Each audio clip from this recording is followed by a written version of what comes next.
مجھے دنیا میں اس شخص کی زیارت کرا جو جنت میں میرا ساتھی ہوگا۔ اللہ تعالیٰ نے موسیٰ علیہ السلام سے کہا کہ وہاں مصر میں فلاں قصاب وہ ہے گوشت بیچتا ہے، وہ تمہارے ساتھ جنت میں جائے گا۔ اب موسیٰ علیہ السلام وہاں پہنچے اور جب وہ فارغ ہوا تو فرمایا کہ میں آج کچھ وقت تمہارے ساتھ تمہارے گھر گزارنا چاہتا ہوں۔ وہ لے گیا۔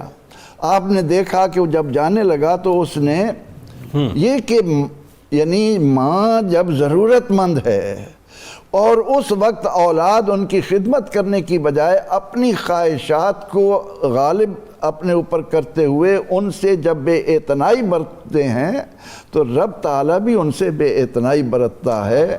اس نے ماں کو وہ مرتبہ اور مقام دیا۔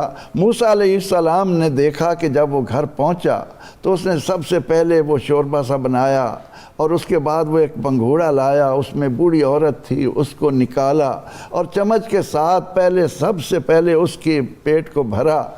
تو موسیٰ علیہ السلام نے دیکھا کہ ماں خوش ہو کر کہہ رہی تھی کہ اے اللہ میرے بیٹے کو جنت میں موسیٰ علیہ السلام کا ساتھی بنانا، ان کا پڑوس عطا کرنا۔ تو اسلام نے ہمیں اس لیے ماں باپ کی طرف جو دعا سکھائی اس میں یہ نہیں کہا کہ قُلْ رَبِّ ارْحَمْہُمَا کما امرنی، مجھے انہوں نے امیر بنایا، نہیں، رب ارحمہما کما ربیانی صغیرا۔ ایک رات کی سردی کی رات کی ماں جس طرح بچے کے پیشاب پر اپنے آپ کو لٹا کر رات گزارتی ہے، بیٹے کو پیٹ پر رکھ کر اس کو گرمی بہم پہنچاتی ہے، اگر ایک لمحے کے لیے بھی انسان اس کو یاد کرے تو وہ کبھی ماں کے آگے اف نہیں کر سکتا، اپنی آواز کو ان کی آواز سے اونچا نہیں کر سکتا۔ بالکل ٹھیک ہے مفتی صاحب، ایک بات اب اس میں بڑی اہم ترین بات ہے، یہ جو ایک رات کا ذکر کر رہے ہیں، مطلب جو گیلے میں سوئے اولاد کو سوکھے میں سلائے، خود بھوکی رہے اولاد کو کھلائے، خود پیاسی رہے اولاد کو پلائے، اور وہی بات ہے کہ سب کچھ ہونے کے باوجود بھی اگر راج دلارا دھتکار کے نکال بھی دے اور ایک سرٹن ٹائم کے بعد واپس آ جائے تو وہی ماں سب سے پہلے لپک کے جو اس کا استقبال کرتی ہے۔ کیا قلب عطا کیا اللہ نے ماں کو، کیسا دل عطا کیا ہے؟ جنید بھائی بحمد اللہ تعالی ماں کی خدمت اور تقدس کے حوالے سے اسلامی تعلیمات بڑی واضح ہیں، اور ہماری مسلم سوسائٹی میں اس کا حتی المقدور اور کسی حد تک احساس بھی ہے، لیکن جو اس وقت ویسٹ کا معاشرہ ہے نا جی، وہاں حالات بہت ناگفتہ ہیں، خصوصاً ہماری جو مسلم فیملیز وہاں رہ رہی ہیں ان کے بھی جب احوال سننے کو ملتے ہیں یا وہ بتاتے ہیں تو دل خون کے آنسو ہوتا ہے کہ وہاں پر جب ماں بوڑھی ہوتی ہے اور اس کو شدید حاجت ہوتی ہے بیٹوں کی طرف سے، بچوں کی طرف سے خدمت کی، تو اس وقت اولاد الگ تھلگ ہو جاتی ہے اور معاذ معمولی سی بات پر وہ سرٹن ایج کے بعد ان کو اولڈ ہاؤسز میں جمع کرا دیتے ہیں، وہاں پہ کروا دیتے ہیں، دوسری رائے نہیں۔ تو وہاں پر حالات ایسے ہیں، بہت دل دکھتا ہے۔ خصوصاً میں درخواست کروں گا ان فیملیز کو جو باہر رہتی ہیں اپنے بچوں کی تربیت میں، جیسے کہ پروفیسر صاحب فرما رہے تھے، اولاد کی تربیت کے حوالے سے جو اسلامی تعلیمات ہیں ان کو ضرور فالو کریں تاکہ آپ کے بڑھاپے میں یہ اولاد آپ کے لیے تکلیف کا باعث نہ بنے۔ دوسرا ایک میں یہاں پر آج یہ نقطہ رکھنا چاہتا ہوں کہ بہت سارے لوگ یہ سوچتے ہیں اور یہ محسوس کرتے ہیں کہ ہم اپنی ماں باپ کی ان کی زندگی میں خدمت نہیں کر سکے یا ان کی بے ادبی کرتے رہے، وہ ہم سے راضی نہیں تھے، تو کیا ان کے وصال کے بعد کوئی ایسا راستہ ہے کہ انہیں راضی کیا جا سکے، انہیں خوش کیا جا سکے؟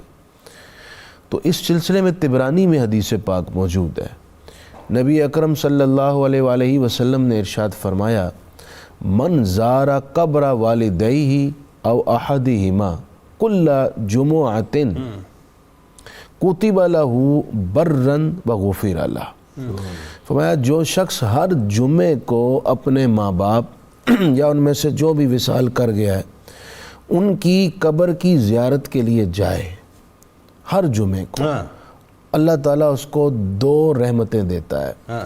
ایک یہ کہ اس بندے کو ماں باپ کے نافرمانوں سے نکال کر خدمت گزاروں میں لکھ دے گا، کیا بات. اور دوسرا یہ کہ اس کی بخشش فرمائے گا. اب آپ اندازہ لگائیے کہ جن کی قبر پر جانے سے رب راضی ہو جاتا ہے، ان کی زندگی میں خدمت کرنے سے اللہ تعالیٰ کیا کچھ عنایات فرمائے. اللہ اکبر. حضرت ابو ہریرہ رضی اللہ تعالیٰ عنہ کی دعا درخواست سے حضور نے دعا فرمائی، ایمان اسلام قبول کیا. سیدنا ابو ہریرہ کی والدہ فوت ہو گئی. تو حضرت ابو ہریرہ اکثر اپنے طلبہ میں بیٹھ کر ایک دعا کرتے تھے.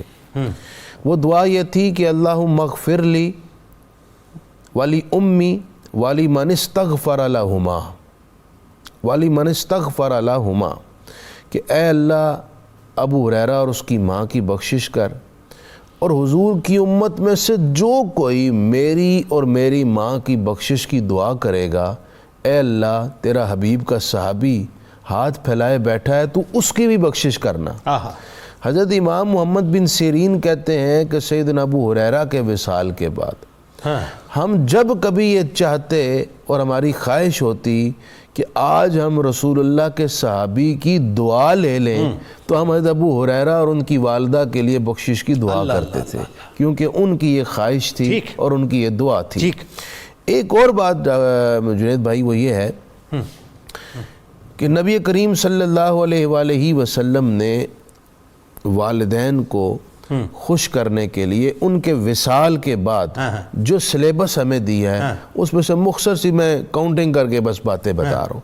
ایک تو یہ ہے کہ ان کے حق میں روزانہ دعا کرے، دوسری یہ ہے کہ ان کو ایصال ثواب کرے، تیسرا یہ ہے کہ ماں باپ کے رشتہ داروں سے رشتے جوڑ کر رکھے، چوتھی یہ ہے کہ ماں باپ کے جو ملنے والے ہیں، جو دوست ہیں، جو ماں کی سہیلیاں ہیں، ان کا احترام کرے، اور پانچویں یہ ہے کہ ماں باپ کی جو وصیت تھی یا جو ان کی خواہش تھی اس کو پورا کرے. اس سے وہ قبر میں بھی خوش اور راضی ہوتے ہیں. بالکل ٹھیک. درانی صاحب آخر میں اب ایک بڑی امپورٹنٹ بات میں کرنے جا رہا ہوں، اور میں چاہتا ہوں اس پہ آپ تھوڑا سا تنبیہاً لوگوں سے مطلب کلام فرمائیے. ظاہر ہے ماں کے حقوق کے حوالے سے، رضائی ماں کے حوالے سے بھی بات ہو گئی. ایک جو بنیادی بات ہے کہ بہت سے لوگ بعد میں سر پیٹتے ہیں اور افسوس کرتے ہیں کاش میں خدمت کر لیتا. اس کاش سے پہلے ابھی ایک لمحہ ہے جن کے پاس، جن کی والدہ اس وقت حیات ہیں، اللہ تعالیٰ سائے سلامت رکھے ماؤں کے، ان کو کیا کرنا چاہیے کہ جو ابھی تک جو ہے اس لائن پہ نہیں آئے، اس لائن اور لینتھ میں نہیں آئے کہ جہاں والدہ کی خدمت کریں، ان سے دعائیں لیں. آپ نے بالکل بجا فرمایا. ہم زندگی کے تمام معاملات میں وہ جو کہتے ہیں نا ہمیشہ دیر کر دیتا ہوں، یہ بھی ہماری دیر کا معاملہ ہے. کہ مولی نیازی صاحب کے اشعار ہیں، جب وہ حیات میں ہوتے ہیں تو پھر ہم ان کی قدر کا احساس نہیں کر رہے ہوتے. اور یہ معاملہ ہمارے معاشرے کے اندر سب کے ساتھ ہے. ہم ایصال ثواب کی محافل پہ زور دیتے ہیں، وہ جائز ہیں، درست ہیں، مگر بھی زندگی میں ان کے جو حقوق تھے اور ان کی جو ذمہ داریاں تھیں اور ان کے متعلقہ ہمارے جو معاملات تھے، اس میں ہم نے کس حد تک اپنا حق ادا کیا. والدین کے حوالے سے جس طرح محترم مفتی صاحب نے ان کی حیات کے بعد کے معاملات کا ذکر کیا ہے، میں چاہتا ہوں اسی طرح سورہ بنی اسرائیل میں اللہ تعالیٰ نے ان کی حیات کے اندر جو ذکر کیا، وبالوالدین احسانا، ماں باپ کے ساتھ حسن سلوک کرو. اب حسن سلوک کے اندر مالی احسان بھی ہے.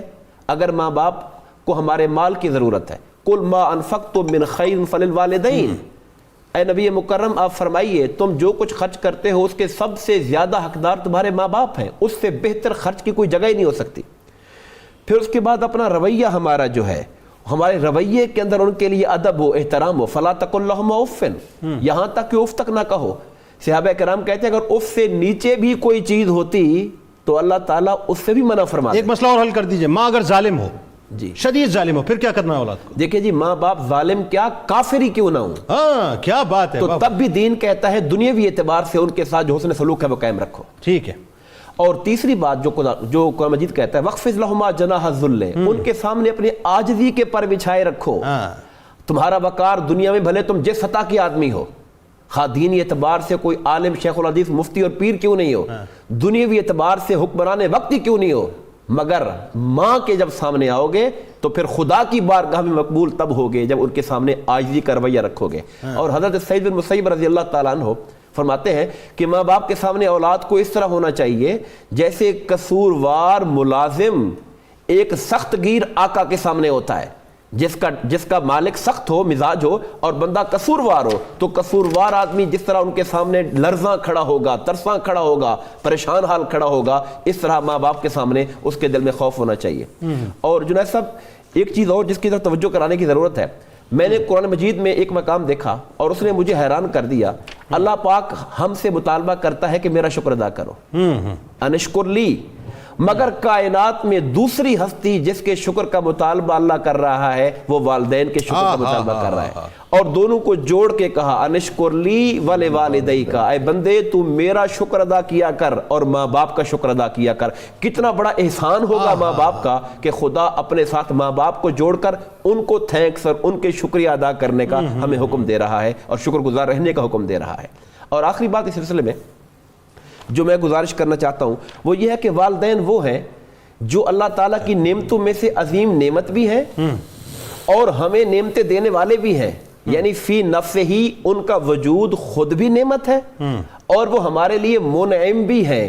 ہمیں جو نعمتیں ملیں، خواہ وہ جان کی ہے، خواہ ہمارے بچپن کی ہماری صحت ہے، ہماری تربیت ہے، ہماری سلامتی ہے، وہ ماں باپ کے احسانات کا ہی نتیجہ ہے۔ بالکل ٹھیک۔ اور یہ جو ماں باپ کا ادب ہے، میں ایک جملہ آخری کہنا چاہوں گا، یہ جو فرمایا یہ قرآن مجید میں قُل رب ارحمہما کما ربیانی صغیرا، کہ اے اپنی دعاؤں میں یاد رکھو ان کے لیے دعا و استغفار میں کہ اللہ ان پہ ایسے رحم فرما جیسے وہ بچپن میں میری پرورش اور تربیت کیا کرتے تھے۔ یہاں والدین کے لیے یہ بات قابل غور ہے کہ آپ اپنی اولاد کی تربیت پہ توجہ دو تاکہ اتنا خدا کی رحمت کے مستحق ہو جائے۔ آپ تینوں احباب کا بہت شکریہ، آپ تشریف لائے۔ ناظرین کرام، ایک بچی ہے جو بڑی ہو جاتی ہے اور بڑی ہونے کے بعد ماں بن جاتی ہے، اور ماں بننے کے بعد جب اس کی بیٹی کی شادی ہوتی ہے یا وہ بڑی ہوتی ہے تو اسے کچھ احساس ہوتا ہے اپنے ماضی کے بارے میں کہ اس نے اپنی ماں کے ساتھ کیا کیا تھا۔ آئیے ذرا وہ کیا کہتی ہے، سنیے۔ وہ کہتی ہے کہ مجھے یاد ہے وہ دن جب میں نے تجھے خود سے الگ دیکھا تھا، خود کو تجھ سے بڑا سمجھا تھا، اپنی عقل کل سے تیری محبت کو پرکھا تھا، اپنی گڑیوں کو تجھ سے تیری نہیں کہہ کر چھینا تھا، خود کھانے کی ضد میں تیرے ہاتھوں کو جھٹکا تھا، تیرے ہاتھ پکڑنے کی بجائے دیواروں کو سہارا سمجھا تھا، میرے ہاتھ میں کئی کتابیں تھیں اور تجھے علم کی پڑھی تھی، کتنی آسانی سے تجھے کچھ نہیں آتا ماں یہ کہہ دیا تھا، اور تو نے بھی تو ہنس کے یہ کہہ دیا تھا کہ مجھے بھی بتاؤ نا کیا لکھا ہے ان میں۔ وہ تیرا میرے ساتھ دن رات کا جاگنا، مجھے ہر آفت سے محفوظ رہنے کی دعا دینا، میری دوستوں کی لمبی فہرستیں اور تیرا مسکرا دینا، وہ میری لغزشیں، وہ میری نافرمانیاں، وہ میری نادانیاں، سب کچھ اپنے آنچل میں چھپا کر سب سے چھپا لینا، میری آنکھوں میں تیری یادیں دعاؤں کی صورت نم ہے، میری اچھی ماں سنو، میری بیٹی اب بڑی ہو گئی ہے، میری عقل اور سمجھ سے بھی بڑی، مجھے معاف کر دو ماں، بس ایک شکوہ ہے میرا تجھ سے، میں تجھ جیسی ہوتی یہ دعا کیوں نہیں کی تھی، میں تجھ جیسی ہوتی یہ دعا کیوں نہیں کی تھی۔ اللہ تعالیٰ تمام اولادوں کو عقل سلیم عطا فرمائے کہ وہ زندگی میں اپنی ماں کی خدمت کر لیں، کیونکہ مرنے کے بعد جو پچھتاوا ہوتا ہے اس کے بعد ہاتھ میں کچھ نہیں رہتا۔ ہمارے ساتھ ملک کے معروف شناخواں جناب صاحبزادہ عثمان الحسنین صدیقی صاحب تشریف فرمائے، آپ کو خوش آمدید کہتا ہوں۔ آئیے جناب، کتاب الشفا سے ادائیگی قرض کا ایک عمل ہے جو میں آپ کے سامنے پیش کر رہا ہوں۔ ہر فرض نماز کے بعد 7 مرتبہ اللہم اکفنی بے حلالک عن حرامک واغننی بفضلک عمن سواک کا معمول بنا کر ناظرین اللہ تبارک و تعالیٰ کے سامنے پیش کریں، انشاءاللہ ادائیگی قرض کے اسباب اللہ تعالیٰ پیدا فرما دے گا۔ حضرت سیدنا امام جعفر صادق علیہ السلام کا قول مبارک ہے، اپنے اہم امور میں ان لوگوں سے مشورہ لو جو خوف خدا کی دولت سے مالا مال ہیں۔ روزنامہ 92 نیوز میں